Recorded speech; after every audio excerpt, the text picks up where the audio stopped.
Welcome friends. तो friends आज हम लोग बात करने वाले हैं ईडियम्स एंड फ्रेजेस की। यानी हम लोग ईडियम के बारे में बात करेंगे कि वो ईडियम कहाँ से बना है, उसकी स्टोरी क्या है और उसे हम लोग पिक्चर के थ्रू कैसे समझ सकते हैं। तो चलिए स्टार्ट करते हैं। हमारा जो सेकंड नंबर पर ईडियम दे रखा है ऑल एट सी। तो जिसके मीन बात करें तो इसका मीन्स होता है पजल्ड, यानी जब कोई हैरान होता है, जब कोई आश्चर्यचकित होता है उसे हम लोग कह सकते हैं ऑल एट सी। तो चलिए फ्रेंड्स इसे हम लोग एक पिक्चर के थ्रू इसकी स्टोरी क्लियर कर लेते हैं। तो चलिए देखते हैं हम लोग। इस ईडियम की स्टोरी उस टाइम की है जब कोई नेविगेशन डिवाइस नहीं होते थे।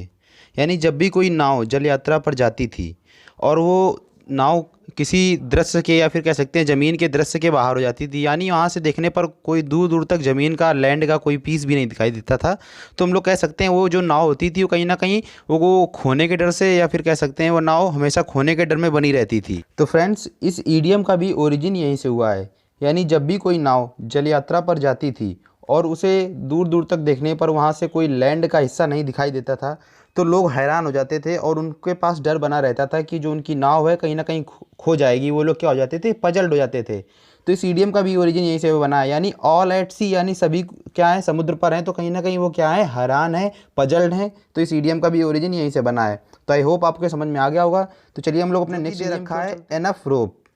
तो इसका मीन्स होता है एनफ फ्रीडम फॉर एक्शन, यानी किसी को कार्य करने के लिए फुल छूट दे देना या फिर उसके पर्याप्त मात्रा में फ्रीडम दे देना, तो उसे हम लोग कहते हैं एनफ रोप।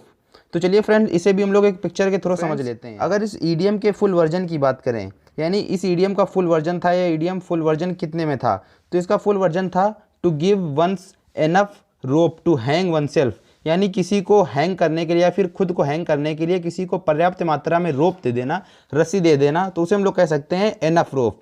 तो ये बाद में हमारा ईडियम शॉर्ट होके बन गया एनफ रोप।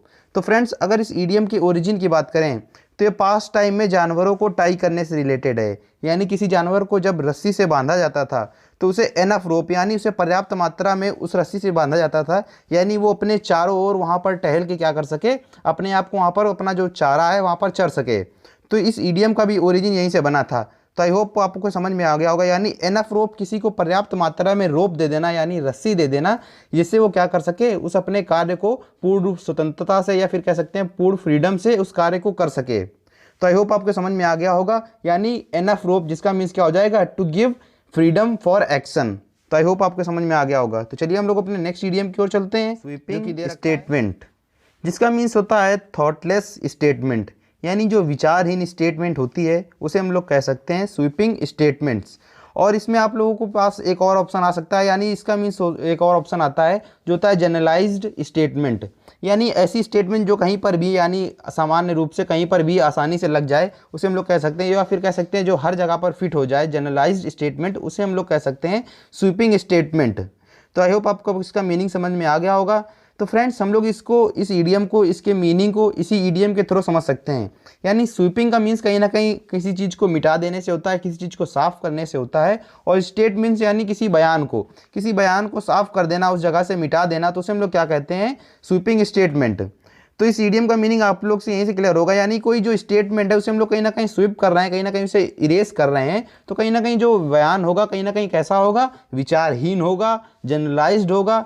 तो इस ईडियम का मीनिंग भी यहीं से आप लोग क्लियर कर सकते हैं। यानी स्वीपिंग स्टेटमेंट का मीन हो जाएगा थॉटलेस स्टेटमेंट या फिर कह सकते हैं जनरलाइज्ड स्टेटमेंट। तो आप लोग इसे एक एग्जाम्पल के थ्रू भी समझ सकते हैं। जैसा कि आप लोग स्क्रीन पर देख पा रहे होंगे, don't make a sweeping statement on limited evidence.